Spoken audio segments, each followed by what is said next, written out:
You join me today at the wheel of one of the great Fords, the big Fords. Yes, I'm driving a Mark III Granada. In this case, a Scorpio. Well, Mark I Scorpio, Mark III Granada. If you're watching this video in Europe, you may be wondering why I've given this car the wrong name. It's a Scorpio, not a Granada, but in the UK, it's not. It's a Granada, and Scorpio was a trim level, because, well, reasons. Let's get into all of that. So this is a Mark III Granada, a Mark I Scorpio if you're on the continent. Now, unlike the Mark II Granada, which had been a carryover and a refresh of the Mark I, this was an all-new design, clean sheet, ground up, the works. Nothing stayed, well, a few things stayed, from the Mark II Granada. Now, this car came out in 1985. Just 3 years previously, the Sierra had hit the market with Ford's new jelly mold aerodynamic styling, which had been, well, it had taken a mixed reception, let's put it that way. It wasn't the most loved by some people, was starting to find a bit of traction with others. However, Ford took the bold move that were going to follow the family look and keep things looking Ford-like and Sierra-like, and everything was going to be new and aerodynamic. You can't fight progress was their correct opinion, basically. They knew that aerodynamics and wind coefficients were valuable commodities coming up in the future, so they had to make this work. So they pressed ahead with the Sierra style. Underneath this thing, it is basically an elongated, extended Sierra platform, so it's more Sierra-like than you might imagine, and less Granada-like in terms of historic platformage.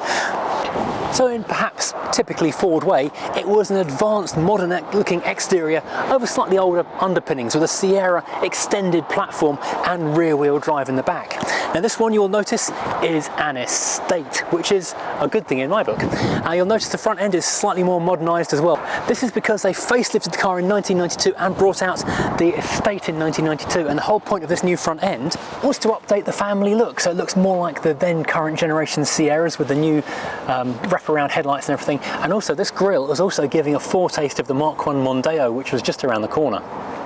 Now the back of the car was a massive departure for the Granada. Certainly for the first 7 years of production were hatchbacks, a thing the Granada had never been before.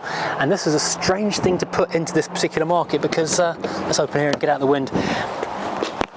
The Granada was designed to fit into the D/E segment. In fact, its internal nickname, moniker, when it was being designed, was the DE1. D being large family, E being executive. It was a crossover designed to take on offerings from BMW and Mercedes, maybe even Audi a bit at the time. But Ford buyers have always been a slightly different demographic, so they wanted to appeal to them with a big luxury car that fitted their character and style, which to a large extent they did, but the hatchback, like the aerodynamic styling, was a bit of a shock of the new, and it's still regarded as one of the less popular Granadas of all time, I guess you would call that. Right, so this car being an Estate is absolutely cavernous in here. It goes back a very long way. If you've got stuff to shift, this is a car that will do it. The load opening isn't massively tall, but you can certainly bundle a struggling item of luggage in there without too much difficulty, and it's straight into a nice flat floor as well, so no problems with load lips and so forth. Underneath here we do have a metal floor. This is strong corrugated double skin metal, so you can put a lot of weight in the back of there, which has got what I believe to be roof bars actually. What does Montag say Beitrupselbelung mean in German? I don't know. Full-size alloy spare wheel, probably roof bars under the floor. And on this side, yes, they are the roof bars. We've got all the odds and sods for fitting the roof bars to the roof. We've also got loudspeakers here, left and right, and a little cubby hole here, which contains the first aid kit. There is a full load space cover, which is actually surprisingly low. So once the load space cover is on, it's not a particularly tall boot area. Interesting. And then these big back seats, which are huge, padded, puffy backs, like a early 80s leather lounge suite, will fold 60-40 down, giving you a massive flat load space. Now, looking at the styling of the exterior, you can see the slightly Ford family Americanized look that was coming into the Ford of Europe at that time. Now, I can't let this pass without comments. We've got headlamp wipers, ultimate, most wonderful favourite thing of all on all cars ever, probably. Heavy bonnet, no struts, no gas struts. You think on an executive segment car you'd have gas struts. Now this is the 2.9 Cologne V6. Now there were multiple engine offerings. I'm going to have to read this to you, there are too many to go through. At the lowest end of the scale there's a 2.5 litre 69 horsepower diesel, which is very much your economy entry-level version.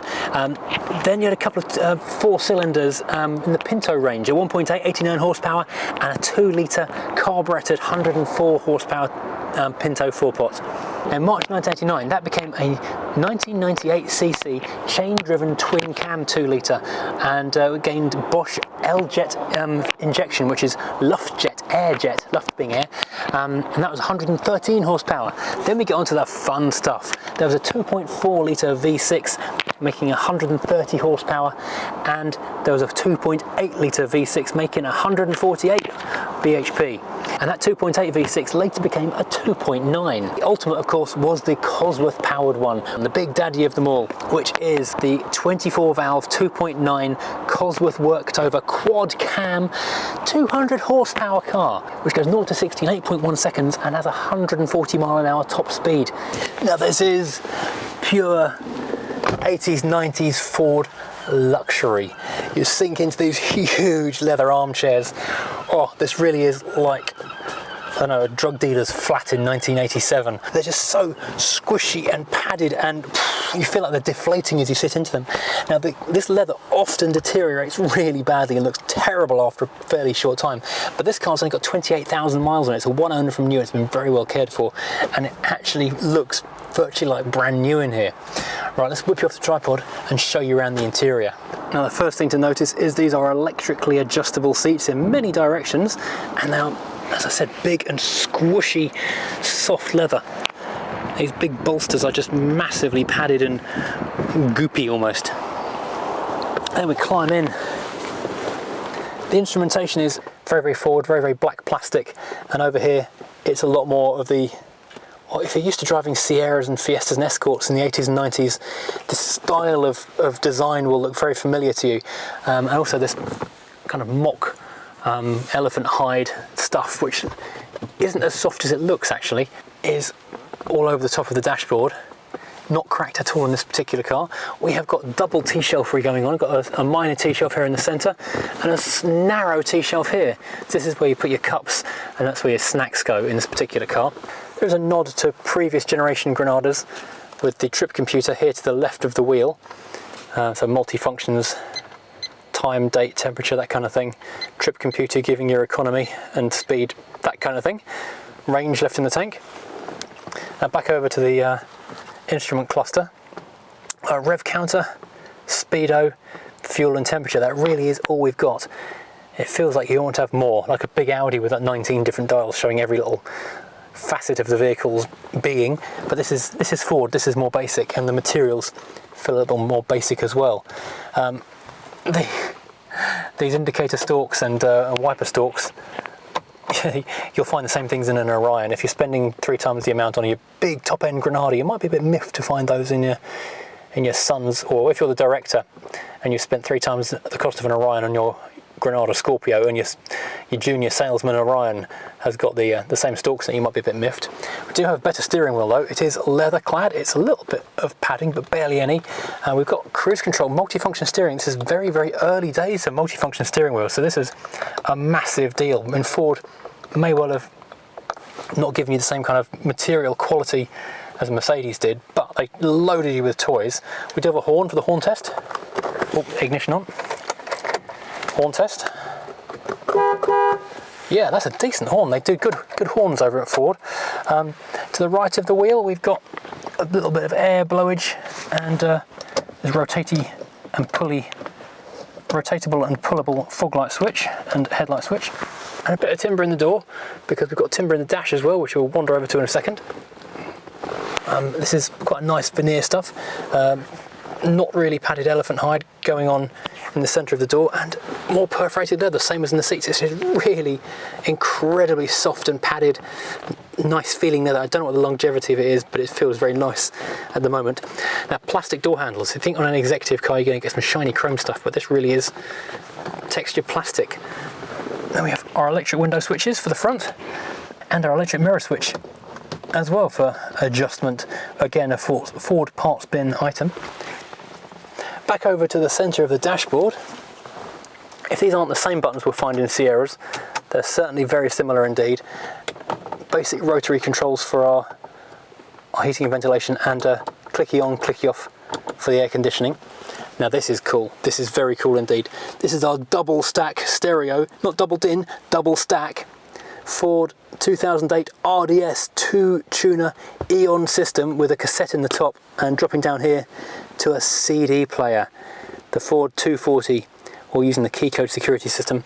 This was properly posh and advanced stuff for the time. You were an absolute baller if you were rolling with this in the car. Now this is the automatic gearbox. There was a manual option as well, but this is the auto one, which is far more popular in this vehicle. Nice action on the ashtray sliding out there. Lots of room for your sweetie wrappers. 12 volt lighter socket down there. Then we've got, oh, here we go. Not a leather wrapped handbrake. I'm surprised at that actually. Kind of plastic handbrake. Bum warmers. Bum warmers are a good thing in a car of this nature. Rear electric windows and the lockout button, so you can stop the kids messing around in the back. Over to the left, underneath that snack area of the T-shelf, we have got more of this veneered wood stuff rolling into the passenger door. It looks kind of wrong. Well, it's got the recess for the air vent, but it looks just a little bit wrong having these little white labels for the air vent controls just stuck on there. It kind of spoils the woodiness. And a big glove box down there. That is a huge glove box. Lots of room for activities. And also behind the handbrake, I managed to miss this a second ago, we've got a CD caddy. Oh, this is awesome. So you can have your stash of multi-discs ready to flip into the front, and also cassette storage. So all of your multimedia needs are catered for in the armrest. Above us we have got an electric sunroof with basically the same buttons as you find for the windows. Electric tilt slide.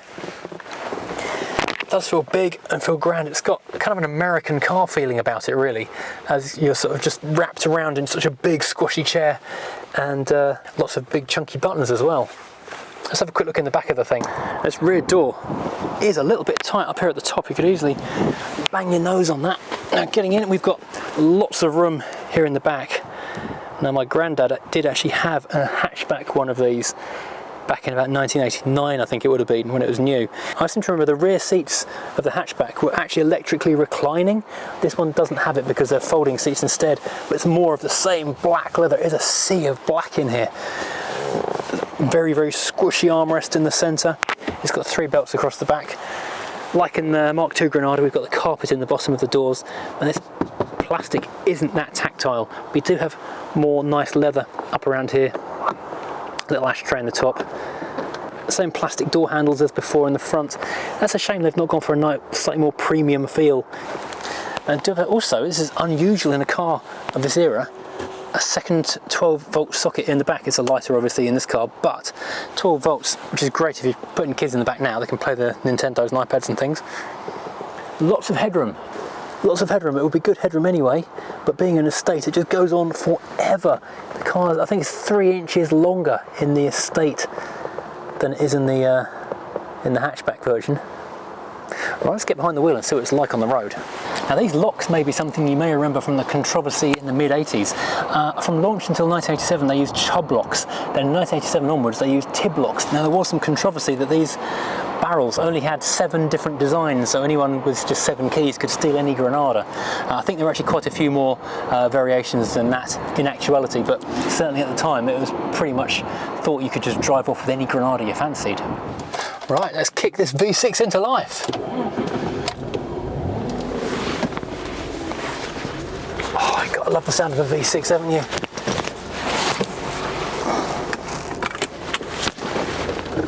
Four-speed auto. Let's roll. Oh, this sound takes me back to my childhood. My granddad only had V6 Granadas for years and years and years. Just associate that sound with going out for a drive somewhere as a kid.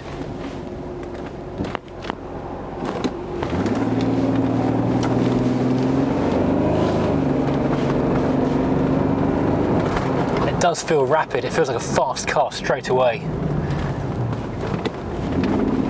Now, whereas the BMW, certainly the Mercedes equivalent of these things, felt like they were, I'm going to use a cliche here, hewn from granite, utterly unbreakable lumps of steel, iron that you couldn't even destroy if you tried to. But certainly the Merc at the time had a leaden feel to it. They are enjoyable cars, but they're not rapid. This, on the other hand, feels far more alive and engaging. Controls of a much more lightness, much more modernity. But in 1985, you'll be looking at things like the W123 still, very, very early W124s during this car's youth. The Rover 800 was still a year away in 1986. So really its only competition was coming from the Germans. In fact, it was a German itself, really, because the Scorpio and the Granada were built in Cologne in Germany. Now, I do have to say, it does feel weird on these huge seats. They're so huge and squishy and puffy that I actually feel like I'm being lifted up out of the car and pushed towards the dashboard by them.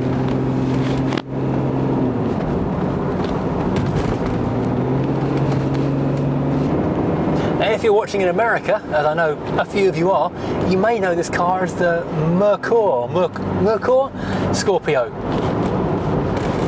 which was sold through Lincoln Mercury dealers in 1988 and 1989 to not massive success as Ford had hoped. So they were withdrawn after that, before this facelift came out. Okay, we've got an empty, closed road. This road is actually closed behind me, so we're all on our own. Let's see what the acceleration is like.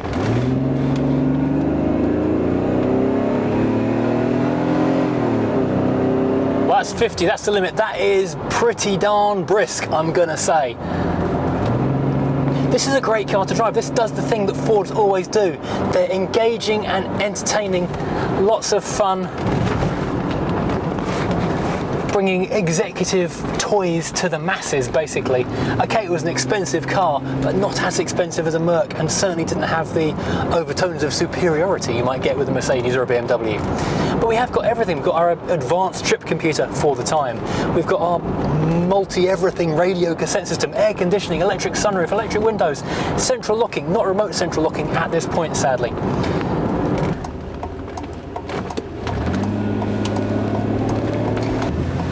Underneath us, we've basically got a Sierra platform which has been extended quite extensively. We've got a bit of a mismatch, or mixed bag, I guess, of previous generation Granada engines, which gradually evolved through the car's life. And inside we've got some of the latest technology. This was the first car to get anti-lock brakes as standard across the range. So they were bringing very modern technology to this vehicle and to the entire range. Even if you went for the most basic diesel or 2-litre petrol, you've still got ABS on the thing. This car is now for sale at Stone Cold Classics. It's a one-owner car with less than 29,000 miles on the clock, so it's virtually like new. It came from Hendy Ford originally, and it's been very well maintained all its life. It's only just arrived with Stone Cold literally a few days ago. They've not even had time to wash it yet before I came and stole it out away from them. So it does drive well. It drives like an American car of the era, because it's big, it's soft, and it's rear-wheel drive and automatic. It really does feel like it could be a Ford of America product. Now, often you drive a car from 20, 30 years ago that was a big car in its day, and it doesn't really feel big anymore. This one still feels long. It doesn't feel wide so much anymore, but it does feel long. It's 15 foot 10 inches long, which is pretty big as cars go. Driving down this fairly poor road, you can actually hear all of the interior leathers and rubbers creaking against each other. As you sit in the car and drive it, you notice a few more things about the design. First of all, the very angular shape of these dashboard areas here. Then also things like how domed the little yogurt pot wire mesh speaker grills are. They really stick out, little Millennium domes in the doors.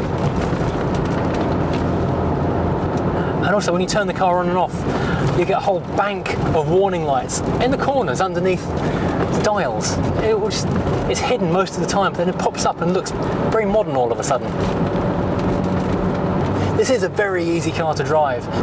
The automatic makes it obviously dead simple, and being an executive car, executive segment, most of them were sold as autos. I think the Merkur in America was sold maybe 80 or 90% went as automatics, even though the manual was available as an option. And in Canada, where it's also sold as a Merkur, they only offered the auto option. There wasn't even a manual available. When this car was facelifted, they finally brought it in line with the Europeans and called it the Scorpio as well. So the Mark IV Granada became the Mark I Scorpio in the UK, or the Mark II Scorpio in America. It was that big bug-eyed thing which really did not sit well with really anyone, frankly.